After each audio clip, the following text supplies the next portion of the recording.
شہرہ آفاق مصنف امتیاز گلیانوی کی مشہور زمانہ آپ بیتی امتیاز نامہ اب آپ سن سکیں گے آڈیو لائبریری میں۔ پیش خدمت ہے پارٹ 10 مضمون نویسی کا مقابلہ۔ میں اس وقت غالباً 8ویں جماعت کا طالب علم تھا جب اسکول میں ایک مرتبہ مضمون نویسی کا مقابلہ رکھا گیا۔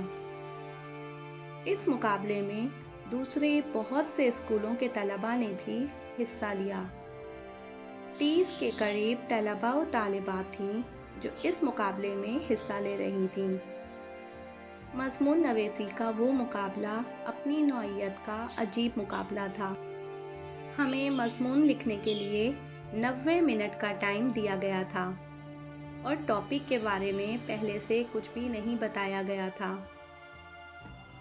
گتے کے ایک ڈبے میں 30 پرچیاں ڈالی گئی تھیں۔ فی طالب علم ایک پرچی کے حساب سے ہر پرچی پر ایک عنوان لکھا ہوا تھا جس پر ہم نے مضمون لکھنا تھا۔ وہ ڈبہ ہر طالب علم کے پاس سے گزارا جاتا۔ طالب علم ایک پرچی خود اٹھاتا اور کھول کر دیکھتا۔ اس پرچی پر جو بھی عنوان لکھا ہوتا اسی پر مضمون لکھنا تھا۔ میں نے مقابلے میں حصہ لینے سے پہلے کافی تیاری کر لی تھی اور اس وقت کے مروجہ سارے مضامین کے متعلق کافی معلومات بھی اکٹھی کر رکھی تھیں۔ اس لیے میں بہت پرجوش تھا۔ علامہ اقبال، قائد اعظم اسلام، پاکستان، میرا اسکول، میرا دوست، صبح کی سیر وغیرہ کئی عنوان میری یادداشت سے کاغذ پر منتقل ہونے کے لیے بالکل تیار بیٹھے تھے۔ اپنی باری آنے پر میں نے بھی ڈبے میں سے ایک پرچی اٹھا لی، مگر جب میں نے پرچی کھول کر عنوان پر نظر ڈالی تو گویا میرے اوزان ہی خطا ہو گئے۔ عنوان ایسا تھا جس کے بارے میں کبھی سوچا ہی نہ تھا اور نہ ہی کبھی پڑھا تھا۔ عنوان تھا پاکستان اور آسٹریلیا کے مابین ہاکی میچ کا آنکھوں دیکھا حال بیان کریں۔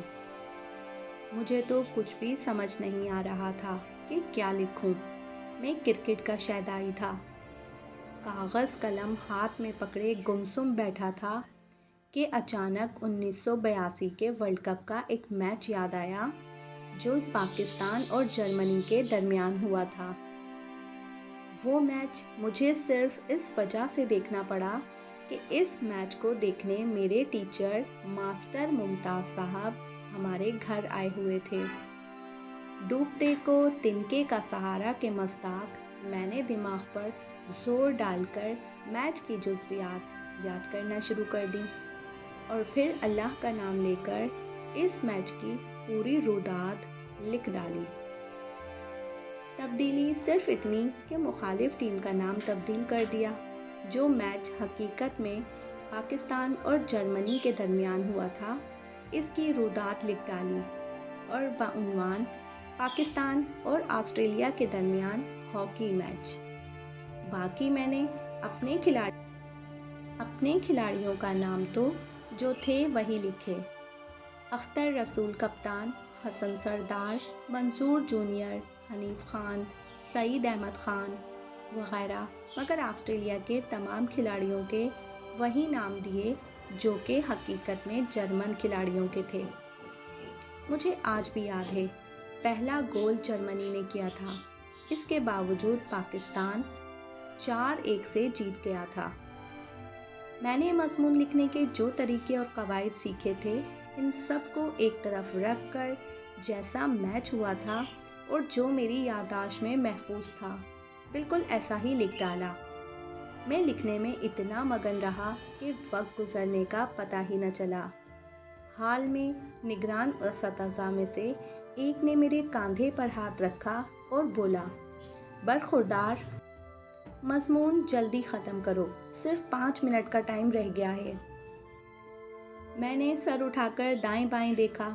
پورے ہال میں اکیلا ہی بیٹھا ہوا تھا۔ باقی لڑکے لڑکیاں اپنا مضمون مکمل کر کے کب کے جا چکے تھے۔ میں نے جلدی جلدی میچ کو اختتامی مراحل تک پہنچایا اور مقررہ وقت پر پرچہ نگراں کے حوالے کر دیا۔ ہمیں 3 گھنٹے بعد گراؤنڈ میں آنے کا کہا گیا اور بتایا گیا کہ اسی وقت تمام اساتذہ طلباء کے سامنے پہلے نمبر پر آنے والے طالب علم کا اعلان کیا جائے گا۔ ہمارے اسکول کی طرف سے صرف 2 ہی لڑکے اس مقابلے میں حصہ لے رہے تھے، ایک میں اور دوسرا شہزاد قریشی۔ میں شہزاد قریشی کو تلاش کرنے لگا کہ اس سے پوچھوں کہ اس کے مضمون کا عنوان کیا تھا۔ تھوڑی دیر میں ہی شہزاد قریشی سفیدے کے درخت سے ٹیک لگائے اداس کھڑا نظر آیا۔ میرے پوچھنے پر اس نے بتایا کہ اس کے ساتھ بڑی زیادتی کی گئی ہے۔ تفصیل پوچھنے پر شہزاد نے بتایا کہ مجھے جو عنوان دیا گیا تھا اس پر لکھنا ممکن ہی نہیں تھا۔ میں تو بمشکل 1 صفحہ ہی لکھ پایا اور 15 منٹ بعد ہی ہال سے باہر آ گیا۔ میں نے حیرت سے اس کی طرف دیکھا اور پوچھا کہ کیا عنوان تھا تمہارے مضمون کا؟ شہزاد نے منہ بسوڑتے ہوئے کہا، پاکستان اور آسٹریلیا کے درمیان ہاکی میچ کا آنکھوں دیکھا حال۔ یہ سن کر تو میری حیرت مزید بڑھ گئی اور شہزاد کو بتایا کہ یہ سازش صرف تمہارے ساتھ نہیں کی گئی بلکہ ہمارے پورے اسکول کے ساتھ کی گئی ہے، کیونکہ انہوں نے مجھے بھی یہی عنوان دیا تھا۔ ہم دونوں حیرانی سے ایک دوسرے کا منہ دیکھنے لگے۔ اس وقت ہم دونوں کا موقف یہی تھا کہ سازش کے ذریعے انچارج حضرات اپنی پسند کے کسی اسکول یا کسی لڑکے کو پہلے نمبر پر لانا چاہتے ہیں۔ اسی وجہ سے ہمارے اسکول کے دونوں لڑکوں کو عجیب سا عنوان دے دیا گیا ہے جس پر لکھنا آسان نہ تھا۔ یقیناً دوسرے طلباء و طالبات کو آسان سے عنوان دیے گئے ہوں گے اور وہ آسانی سے میدان مار لیں گے۔ مجھے اپنے مضمون کے بارے میں کچھ خاص یاد بھی نہیں آ رہا تھا کہ میں نے کیسا لکھا ہے۔ آیا جو کچھ میں نے لکھا تھا وہ مضمون کے معیار پر پورا اترتا بھی ہے یا نہیں؟ میں تو روانی میں بس لکھتا ہی چلا گیا اور مضمون کو دوبارہ پڑھنے کا وقت بھی نہ ملا۔ خیر، ہم لوگ اداس سے پھرنے لگے۔ مقابلہ شروع ہونے سے پہلے میں بڑا پر امید تھا، پر اب تو امیدوں پر پانی پھر گیا تھا۔ مقررہ وقت پر سب طلباء و طالبات گراؤنڈ میں جمع ہو گئے کیونکہ سب کو یہاں آنے کا کہا گیا تھا۔ دوسرے اسکولوں سے آئے ہوئے طلباء و طالبات کے علاوہ ہمارا پورا اسکول اور اساتذہ جمع تھے۔ میں بے حد شرمندگی محسوس کر رہا تھا کیونکہ میرے لائق ہونے کی اور میرے جنرل نالج کی وجہ سے پورے اسکول میں نہ صرف طلباء کے سامنے بلکہ اساتذہ کے سامنے بھی میری اچھی خاصی ٹور بنی ہوئی تھی۔ اس وقت میں سب سے منہ چھپاتا پھر رہا تھا۔ انعام دینے والی کمیٹی کے کل 7 لوگ تھے جن میں ہمارے اسکول سے صرف ماسٹر اشرف صاحب شامل تھے۔ ایک بار دل چاہا کہ ماسٹر اشرف صاحب کو اس سازش کے بارے میں بتا دوں جو سب اسکولوں نے مل کر ہمارے اسکول کے ساتھ کی ہے۔ ہم دونوں لڑکوں کو مشکل ترین ٹاپک دیا تھا، پھر نہ جانے کیوں ایسے ہی خاموش ہو گیا، جیسے ہماری عوام ہر حادثے اور ہر سانحے پر ہو جاتی ہے۔ مقررہ وقت پر ان تمام 30 لڑکوں اور لڑکیوں کو آگے آنے کا کہا گیا۔ میں بھی شرمندہ آگے چلا گیا اور گراؤنڈ میں موجود تمام لڑکوں کی طرف منہ کر کے ہم سب کھڑے ہو گئے۔ مجھے یوں لگ رہا تھا جیسے میں کوئی مجرم ہوں۔ ابھی سارے انعام دوسرے لے جائیں گے اور میں خالی ہاتھ رہ جاؤں گا۔ پھر مجھے اپنے دوستوں، اپنے اساتذہ، اپنے بہن بھائیوں اور سب سے بڑھ کر اپنی والدہ کو کیا منہ دکھاؤں گا جو یقیناً صبح سے میرے لیے دعائیں مانگ رہی ہوں گی اور اس وقت بھی بے چینی سے میرے کامیاب گھر لوٹنے کا انتظار کر رہی ہوں گی۔ والدہ صاحبہ نے بچپن سے ہی مجھے کچھ دعائیں یاد کرا دی تھیں، اور چونکہ بجائے کسی مولوی کے میں نے قرآن مجید بھی اپنی والدہ صاحبہ سے ہی پڑھا تھا، اس لیے انہوں نے گھر سے نکلنے کی دعا اور راستے میں درود شریف پڑھنے کی عادت ڈال دی تھی۔ ایک اور بات والدہ صاحبہ نے مجھے بتائی تھی کہ جب بھی مشکل ہو یا پریشانی ہو 3 بار درود شریف پڑھو، الحمدللہ 3 بار پوری پڑھو، اور اس کے بعد آیت الکرسی 3 بار پڑھ کر اللہ تعالیٰ سے دعا مانگو، وہ ضرور سنتا ہے۔ میں نے اسی وقت فوراً والدہ صاحبہ کی کہی ہوئی بات پر عمل کرنا شروع کر دیا۔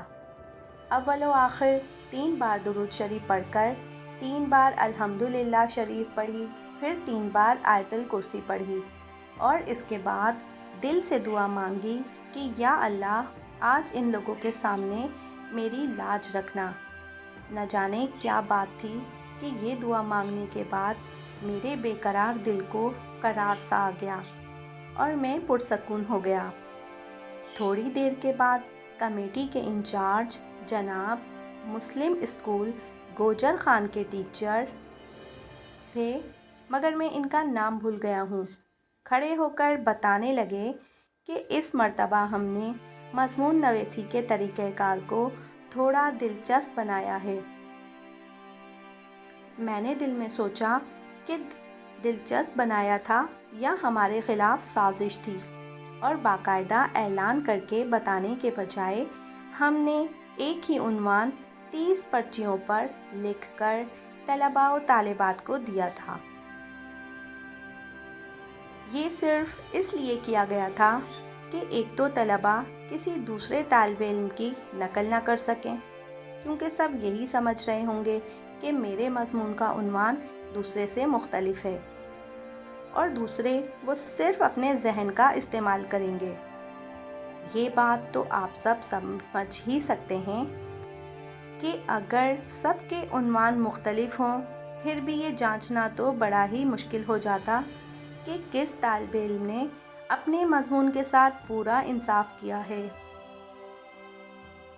یہ سن کر مجھے خوشگوار حیرت ہوئی کہ سب نے اسی مشکل عنوان پر مضمون لکھا ہے، اور ساتھ ساتھ تھوڑی شرمندگی بھی محسوس ہوئی کہ میں اساتذہ کے بارے میں کیسی نامناسب باتیں سوچ رہا تھا۔ انعام دینے والی کمیٹی کے انچارج صاحب نے بتایا، اس مقابلے میں 30 طلباء و طالبات نے حصہ لیا تھا، اور ہم نے اس مضمون کے کل نمبر 100 رکھے تھے۔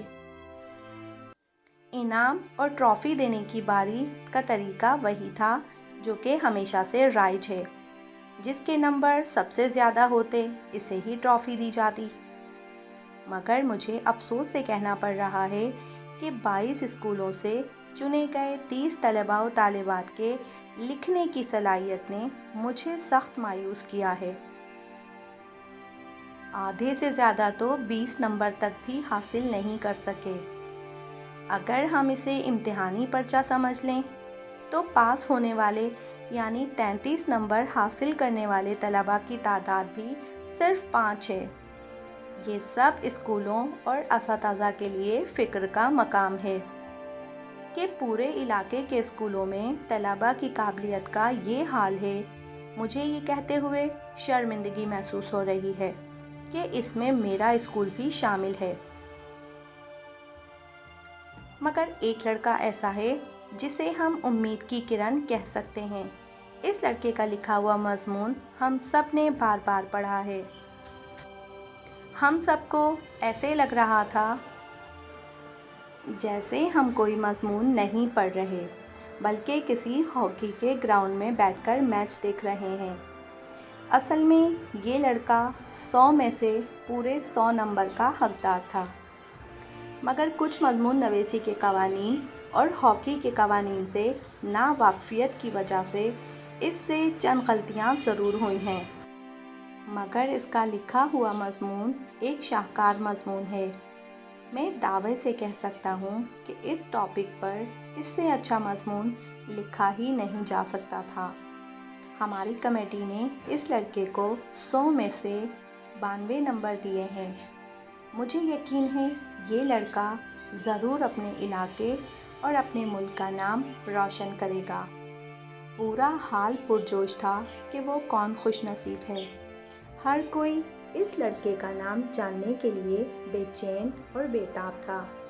کمیٹی انچارج صاحب نے اپنی بات جاری رکھتے ہوئے بتایا کہ چونکہ دوسرے نمبر پر آنے والے لڑکے کے نمبر 35 اور تیسرے نمبر پر آنے والی بچی کے نمبر 34 ہیں، اس لیے متفقہ فیصلہ یہ کیا گیا ہے کہ تینوں انعام صرف اسی لڑکے کو دیے جائیں۔ پہلا انعام 500 روپے ٹرافی اور کتابیں، دوسرا انعام 200 روپے ٹرافی اور کتابیں اور تیسرا انعام 100 روپے ٹرافی اور کتابیں۔ ان سب کے علاوہ میں ذاتی طور پر اپنی طرف سے بھی 100 روپے انعام دیتا ہوں۔ اب میں اس لڑکے کے نام کا اعلان کرنے لگا ہوں۔ اب سب بچے بھرپور تالیوں میں اس کا استقبال کیجیے گا۔ ہم سب بڑی بے چینی سے اس خوش نصیب اور جینیس بچے کو دیکھنے کے لیے بے چین ہو رہے تھے۔ اتنے میں کمیٹی انچارج صاحب نے نام پکارا۔ وہ لڑکا government high school Guliana class 8A کا امتیاز احمد ہے۔ یہ سننا تھا کہ میرے تو ہاتھ پاؤں شل ہو گئے اور پورا گراؤنڈ تالیوں سے گونج اٹھا۔ میرا سارا اسکول اور میرے اساتذہ کی خوشی تو دیدنی تھی۔ میں خود بھی عجیب سی کیفیت میں تھا۔ یقین نہیں ہو رہا تھا کہ اللہ تعالیٰ نے میری دعا سن لی ہے اور نہ صرف میرا بھرم رکھ لیا ہے بلکہ مجھے سب لوگوں کے سامنے سرخرو بھی کر دیا ہے۔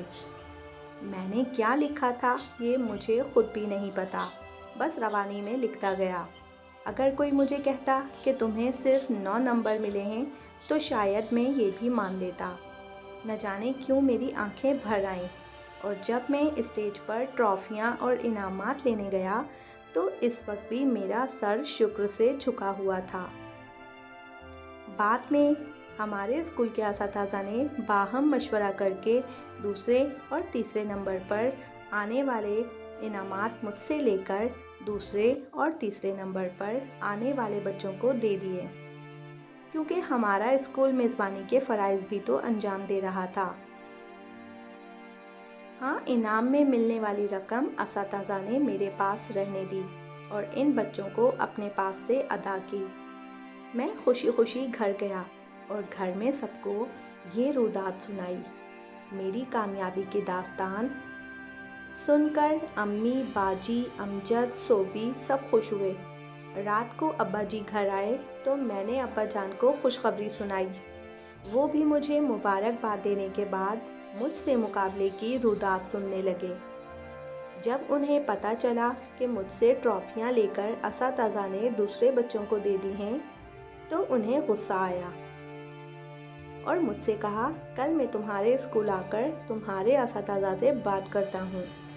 انہیں کوئی حق نہیں کہ تمہیں ملنے والی ٹرافیاں کسی اور کو دیں۔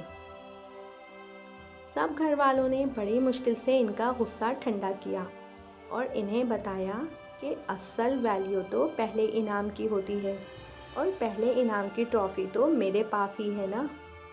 اس مقابلے میں ملنے والی رقم تو کہیں خرچ ہو گئی، مگر وہ ٹرافی آج بھی ہمارے گھر میں پڑی ہوئی ماضی کے چند حسین لمحوں کی یاد دلاتی ہے۔ اگر آپ اس کتاب کو ڈاؤن لوڈ کرنا چاہتے ہیں تو اس کا لنک ڈسکرپشن میں موجود ہے۔ آپ اس ڈسکرپشن سے لنک کے تھرو اس کتاب کو ایزیلی ڈاؤن لوڈ کر سکتے ہیں۔ شکریہ۔